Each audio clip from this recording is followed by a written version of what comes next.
Bacaan Injil Matius 17:22-27,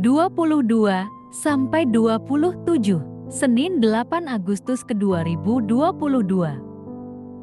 Shalom, Bapak Ibu dan saudara-saudari terkasih dalam Yesus Kristus. Marilah kita mendengar dan merenungkan sejenak firman Allah. Injil Matius pasal 17 ayat 22-27. Yesus membayar bea untuk bait Allah. Inilah Injil suci menurut Matius. Pada waktu Yesus dan murid-muridnya bersama-sama di Galilea, Ia berkata kepada mereka, Anak Manusia akan diserahkan ke dalam tangan manusia, dan mereka akan membunuh Dia, dan pada hari ketiga Ia akan dibangkitkan. Maka hati murid-muridnya itu pun sedih sekali. Ketika Yesus dan murid-muridnya tiba di Kapernaum, datanglah pemungut bea bait Allah kepada Petrus dan berkata, Apakah gurumu tidak membayar bea 2 dirham itu? Jawabnya, memang membayar.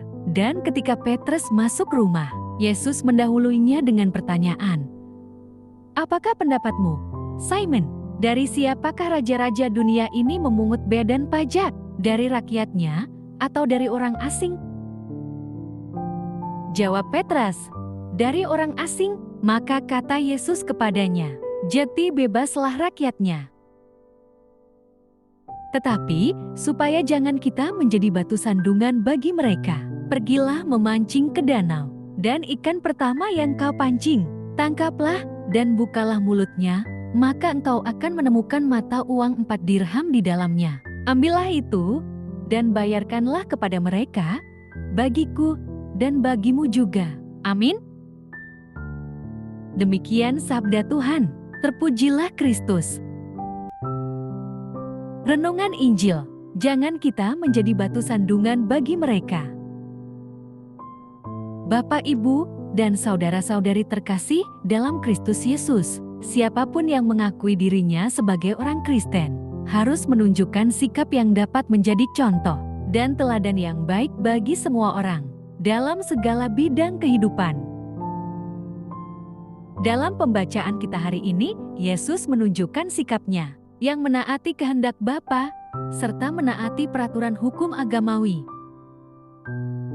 Para murid sangat sedih ketika Yesus memberitahukan untuk kedua kalinya akan penderitaan, kematian, dan juga kebangkitannya kelak. Ia akan mengalami kematian oleh tangan manusia demi melakukan kehendak Allah Bapa.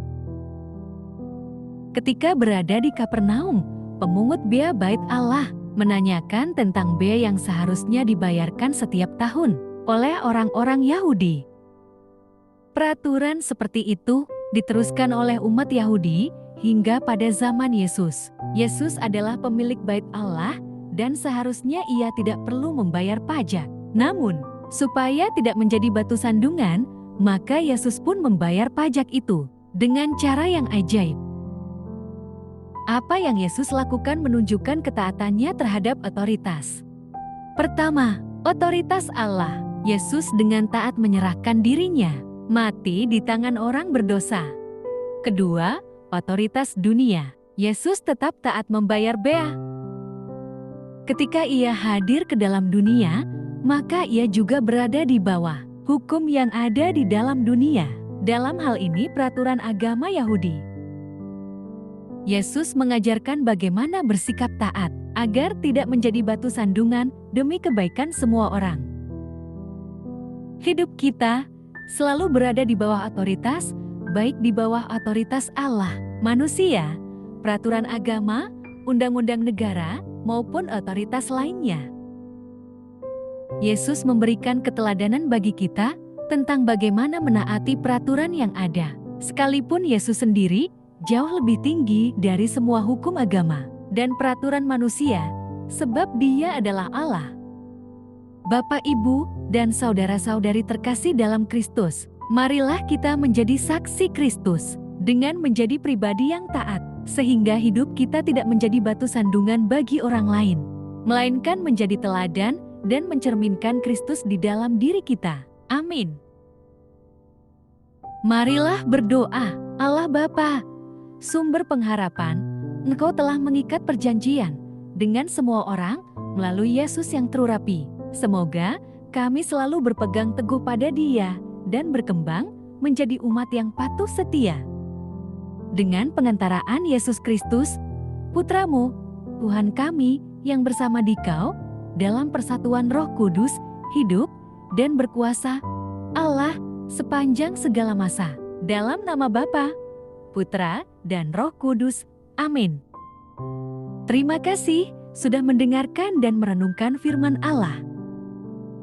Jangan lupa subscribe dan jangan lupa juga aktifkan loncengnya. Terima kasih, Tuhan Yesus memberkati.